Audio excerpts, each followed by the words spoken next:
Welcome back and thanks for staying with us. You're watching The Agenda. Now, to talk to us about the economic impact of the new restrictions announced by President Cyril Ramaphosa last night, we're joined by Zoom by Chief Economist at Econometrix Dr Azar Jammine. A very good morning to you, Dr Jammine. Thanks for making the time. Good morning to you and good morning to viewers. What's the economic community's reaction to the new restrictions announced by President Cyril Ramaphosa last night? There's no question that it will have some negative impact on economic activity. It will have a particularly negative impact on small businesses in the Garden Route and the Eastern Cape, because I think a lot of people who would have gone on holiday to those regions will now refrain from doing so as a result of the closing of beaches.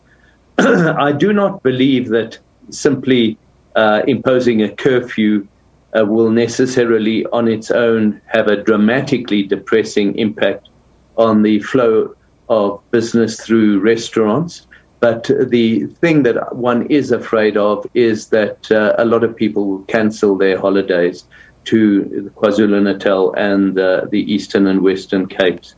And to that extent, bearing in mind that this is the height of the holiday season, and many of these businesses will have been relying on the flow of traffic through this area to supply them with the cash that they need to survive for the rest of the year. This is going to have a significant negative blow, impose a negative blow on businesses in those industries. Having said that, I think one needs to put this latest lockdown into perspective. It is nowhere near as all-embracing and as stringent as what we experienced under level 5 and even level 4 in April and May this year. So the negativity of the impact will be nowhere near as large on the overall economy, but it will be far more focused on particular activities in those specific regions. And to that extent, I think one needs to revise downwards somewhat one's forecasts of growth, but only marginally, not dramatically so. One's concerns are more longer lasting. Will this inflict permanent damage on the ability of those regions to attract tourism in the longer term? And here I am afraid that there could well be. This COVID-19 crisis, as I was in a webinar this morning, said does not stick to any calendars and could be with us up and down for the better part of another year or 18 months. And over all that time, I think a lot of these small businesses could well have to close their doors, and those jobs will be permanently lost. Status announced a bit of a reprieve in terms of economic growth in the country. Will these latest announcements take us a step back? They will undoubtedly take us a step back, and they will interrupt the economic recovery that we have been seeing.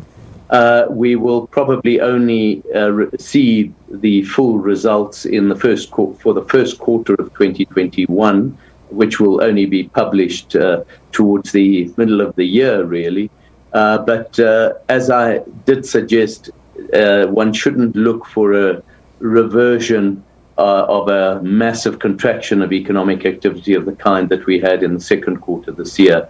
It will be more modest, but it will be very focused, and in some specific industries, it's not going to be modest, it's going to be very hard. Yeah. But for you and I, who are living in Gauteng, etc., and working in Gauteng, the impact is going to be, there will be an impact, but it won't be unduly dramatic.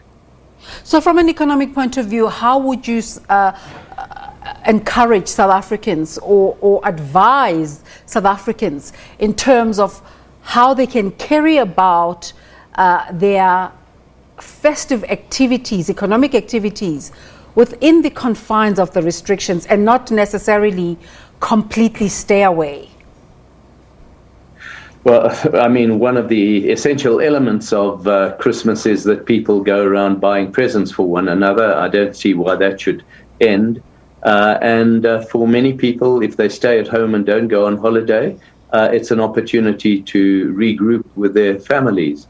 But all the while, I think it's essential to follow the guidance of the president and watch one's social distancing, try and wear masks whenever in public, and keep sanitizing, because this virus holds no boundaries from that perspective, and it doesn't matter where you are. Most recently, we have been starting to see a sharp increase in infections in KwaZulu-Natal, for example, that have overtaken the Eastern Cape most recently. And, that's an example of the fact that don't think that by going to KZN rather than the Eastern Cape, you're going to escape the impact of the virus. For those who, but, the advantage in a way is those who don't go on holiday will have a little more money available to spend on everything else. So, one looks for those small mercies. But you've got to also recognize that there's been a fundamental change in the structure of the world economy and the South African economy over the past year. Industries such as restaurants and hotels and accommodation and airlines, the future may never be what it was prior to the COVID-19 crisis. Absolutely. And some jobs that are being lost there may be permanently lost. Whereas on the other side, we have seen significant opportunities opening up in information technology, in virtual communication, and in online trading. And one must realize that's where the jobs are going to be created from now. Yeah. Have we found a way in terms of how to monetize the virtual economy? I think the way of monetization of the virtual economy is indirectly in the form of people saving money on transport and other expenses by not going to a fixed workplace every day. And that has given them more money to spend on other things.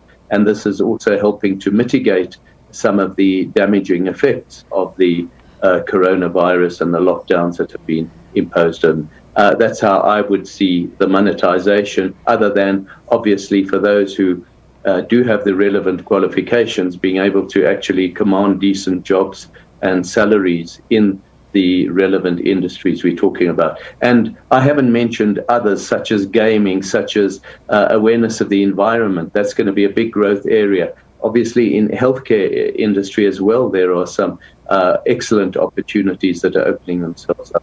So, it's not all doom and gloom. It's just that there has been a dramatic shift in the structure of the economy. And in order to survive in this environment, it's important to be creative, innovative, and be aware of the need to be adaptive and resilient to the opportunities that open up.